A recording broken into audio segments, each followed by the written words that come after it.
Hey, welcome to Mike's Trains, and thanks for joining me for another video. In this video, I think we're going to switch tracks a little bit, and I'm going to stop on the train station for a short time. I need to get this other thing here done, and what I need to get done is a backdrop for my father's layout.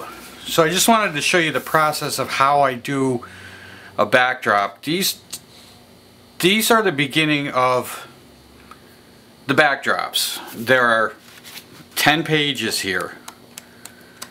I print these from some software I bought a few years back from a company called larcproducts.com. That's this right here. And let's see. So these are a couple of CDs. There are 6 volumes. I have 6.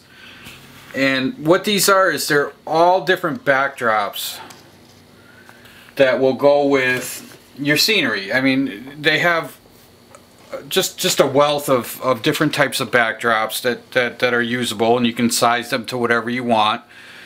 So I bought the CDs, and this is one of the backdrops off of that set. And this is what it looks like. It's already printed. I printed it on photo paper. In the past, I've shown backdrops of a different one I did on my N scale, and I just printed that on paper. This gives a much better picture than what I've been using in the past. And these all go together, so these need to be all trimmed. All this white border all the way around needs to get cut off. And then these all need to get attached together to make one long picture. So you can kind of see how this goes. Now this is going to go on an area of my father's layouts, and this is the end of it. This actually starts the next one. I have 2 of the same backdrops together in this pile. That's the first one of the first set. So in order to do the length that I need to cover his the backdrop for his layout, I need 2 of these, and fortunately enough, these trees that are right here will line up to the next backdrop fairly well, so I can make this twice as long as it's supposed to be. So let me show you something that I've already sort of finished, because I'm gonna layer these backdrops. I'm putting one over another. So here's one that I've already printed and put together. This is 5 parts, as you can see. So I have 1, 2, 3, 4, 5, 6, 7 parts. Alright. And I've already trimmed off all the borders, and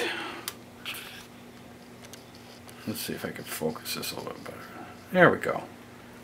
I've trimmed off all the borders all the way around, and I've already attached all the images together. And this is one of the backdrops that this is how it'll look. This is at 50% size of the full image. What I had to do is I printed 2 pages per sheet of photo paper, if you follow what I'm saying. So it cuts the image size in half, because what I'm doing is I'm layering the backdrops. And what's going to happen is this full-size backdrop, these buildings are going to go behind that. So these will sit up here, and the trees will layer over the top. Alright? So we'll have the effect of having a city scene, but not right where we are. It's more off into the distance. But some of the things that need to happen, and this is what I wanted to show, is that once we get to this point right here, alright, there's still a lot more work that has to be done. Now all I've done so far to join these is I have a paper cutter, okay, like a regular tabletop paper cutter, and I cut all these, each picture out of the sheet, and then I put them together in the front. I match them up exactly how I want them, and I'll throw a piece of tape into the sky here, because the sky, we're going to remove that. And then I went on to the back side, and I ran a full piece of tape up the back side. I don't know, it doesn't really show that well on the camera, but, and I'm just using regular Scotch tape, and I taped them together so that everything is lined up. Now what we need to do is cut off all of the sky that's in here. We don't need any of that. And then to make this look like it's behind the trees will cover this bridge on the bottom, so the trees will come up into this picture all along here, all the way across. It'll be all, and it'll give that look of depth into the picture of the photo backdrop. So let me show you a little bit of how that works. Okay, so what I have now is a fresh razor blade, and I'm going to start at this end because these are the biggest of the square ends. Okay, so let's start cutting this backdrop. I'm just going to start cutting right along the buildings.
Alright, so I'm going to stop at this point filming. Just wanted to give you an idea of how this all works, and you can see the difference in the buildings. They look a little more dimensional, and I can put this up to any wall, and I can have the sky be any color I want it to be. Whatever I paint it, it's going to go with it. I don't worry about matching this to a painted wall. I don't have to go take color samples and try and match these clouds. That's too. This is way easier than trying to do that. It's just time consuming. Make sure you use, if you're going to do this, make sure you use a fresh razor blade, and you take your time and just go through the whole thing until it's all cut out. And then on top of this is going to be the trees that go on here. Now the next part, once I get all this done, then I'm going to assemble the tree sections that I showed you earlier in the same way I did this. I'll put the tape in the seams, I'll match it up, put the tape in the sky here, then flip it over, tape the whole back, and when I get the whole thing assembled, then I'll come back and I'll cut out the sky around the trees just like I'm doing this. And when I lay the trees on top of this, you'll be able to see this through the trees. And that's it. That's the whole thing. The big thing with this is just take your time. Don't try and rush through it, and you'll have a decent job. It should look fairly good for you. So I'm going to go ahead and finish cutting this out. I'm going to assemble the whole tree part of it, and then I'll show you the two together just to give you an idea of what that's going to look like. Alright, so now I've cut out the whole tree backdrop, and you can see how that kind of goes together, and there's the city scene right behind it. And I think I'm good with it. I'm gonna let it go. And we can go all the way down to the other end. This thing is almost 7 feet long. Now I will say that in cutting around these trees, the easiest way to do this is I use a single hole puncher, and I go around the trees, and it does two things. Number one, it lets me get right up to the tree, and it keeps you from having just a solid straight line. So there it is, and I think that'll fit just fine on my father's layout, and I think we're going to go with it. So that's it. Project complete. Now I just need to go bring it down into the garage, and I'm going to clear coat the whole thing, because you want to put a clear coat over this photo paper so that once it's on the layout, if you happen to get any kind of a liquid on it, you can it won't damage the photo paper. I found in the past that if you don't clear coat, it can create some huge problems, especially if you're not completely done with scenery. So it is best to do that. And then to attach it to the wall, I'll wait till I'm at my father's house, and we'll take it outside. I'll flip it over, and we'll coat the whole backside with the Super 77 glue. Just on this, we don't need to put it on the wall. And then once that sets up on here, we can take it in the house and just tack it right into place, and it's done and in. And then beyond that, we can just do the foreground scenery. If you haven't seen me before, and you're watching this and you like what you saw, please subscribe. Let me know what you thought. I will be putting some pictures up of this completed onto the layout, on his layout. I'll be putting some pictures on my website of it if anybody's interested in seeing it. I'm not sure when. As of now, I go to my father's once a week with this stuff, so it might be another week or two. But check my website for it. You can subscribe over there if you haven't, and you'll get an email notification when these hit the website. It's mikestrains.wordpress.com.